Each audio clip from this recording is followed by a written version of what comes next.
Hey everyone, I just wanted to make a quick video and go over a few different things with you that you can do to help your child be successful the rest of first grade. I wanted to also show you some of the assessments we take and go over just a few things that maybe kind of got lost while I was out.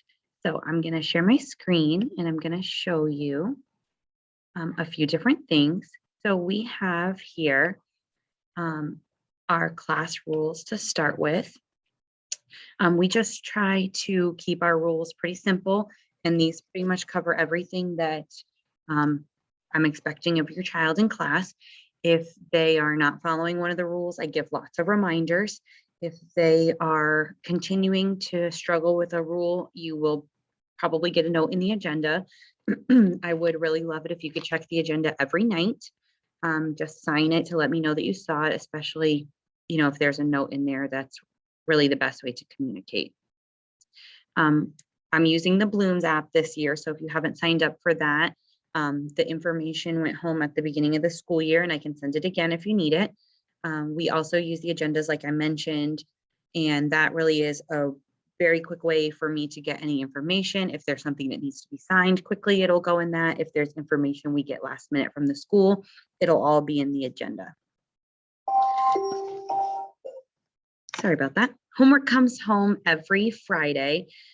It'll be in the Friday folder. It'll have any finished work that your child did throughout the week. And then it'll be the homework, which usually includes the spelling words, the high frequency words, a short passage, and a math page. You don't have to send it back, but you do really need to be practicing the spelling words and the high frequency words every day.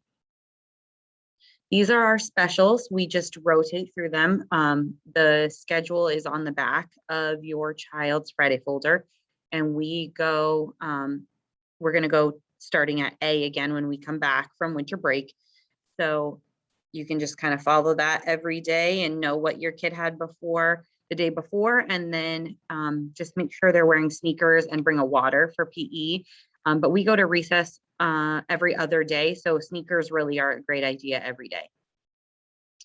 In first grade, we really learn the foundations of reading and the foundations of math. That has spelling patterns and high frequency words. We focus a lot on answering questions about the text when we're reading. So that's what you'll be seeing a lot of when you get assessments home.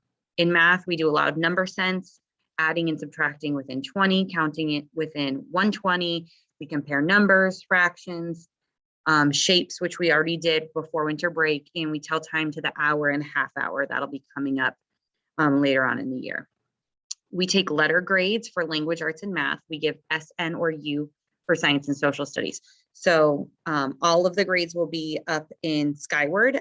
Every single week, I will post grades by Tuesday. So you need to make sure that the school has your email address so that you can access their grades. If you are changing how your child is going home, I need a written note.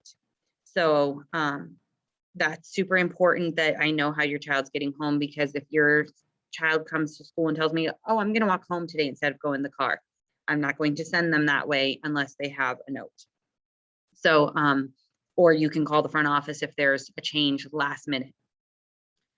We have snack every day in the afternoon because we eat lunch really, really early this year. So if you would like your child to have a snack, please make sure that you send in just one small snack, a bag of chips, fruit, whatever your child really likes to eat, as long as it's not like, a king size candy bar. Pretty much whatever your child wants to eat, you can send it.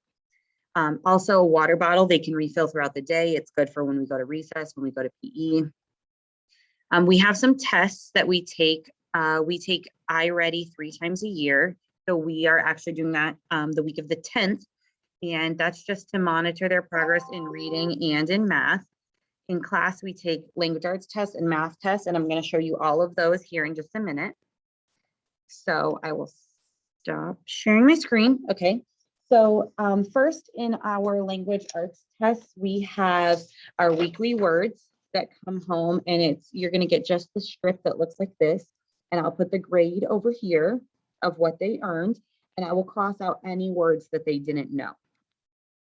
We also take a spelling test that comes on like a lined sheet of paper, and it'll have 1 through 8 on it.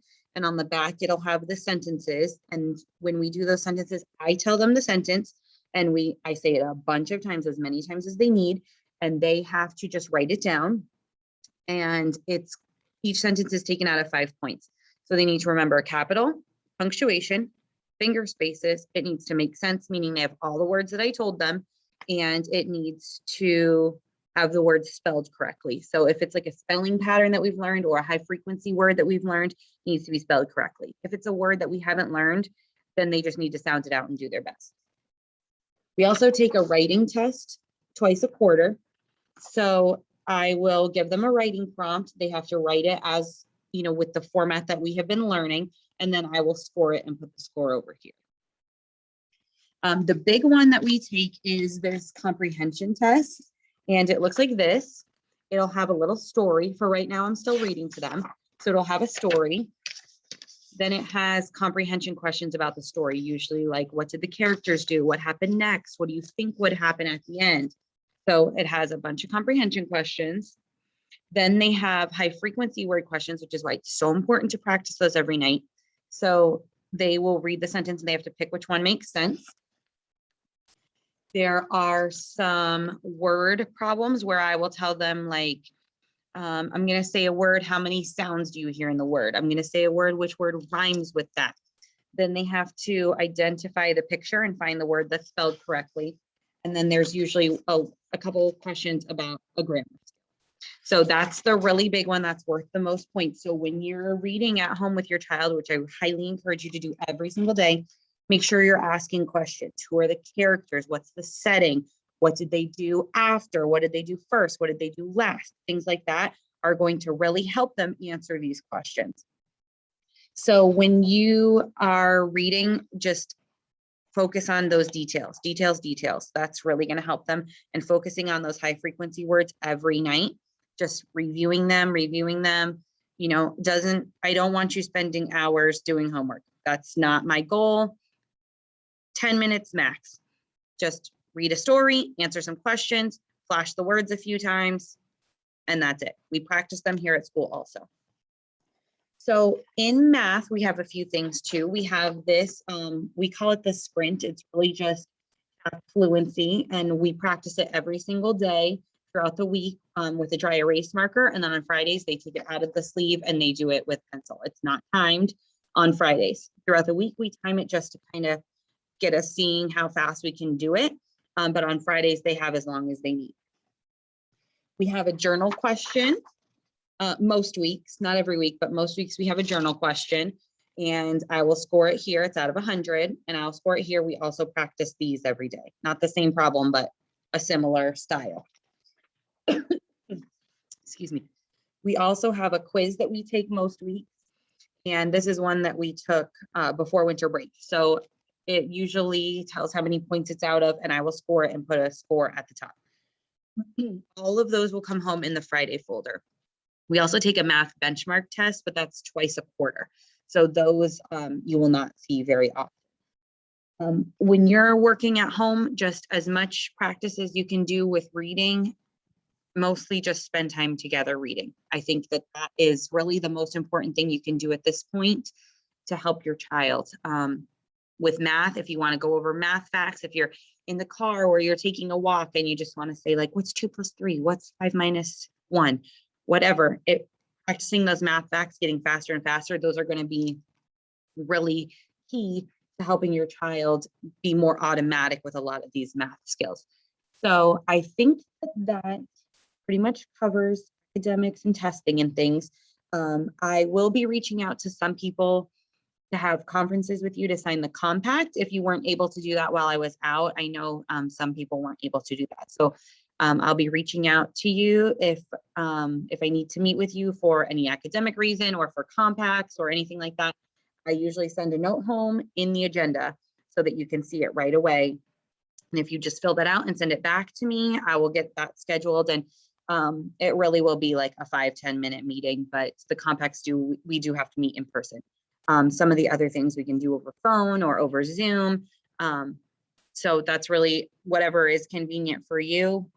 we can work around. If you can't make it up to the school, we can do it on the phone or over Zoom if that's easiest.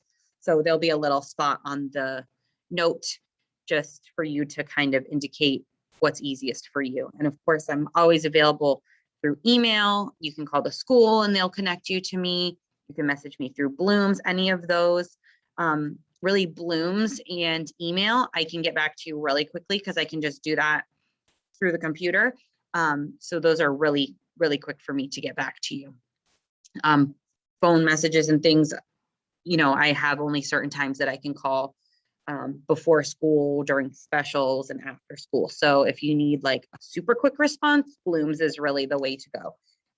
So if you have any other questions outside of information that's in this video, please call me, email me, send me a note, whatever, and just let me know. Hopefully I've covered a lot of what we haven't gone over, or that maybe, you know, the information got a little mixed up while I was out. And I just really wanted to thank everyone for your understanding while I spent time at home with my new baby. And I know maybe it wasn't perfect, but starting now, we're going to start fresh. We're going to hit the ground running in January. And hopefully that covers everything. Let me know if you have any questions. Thanks.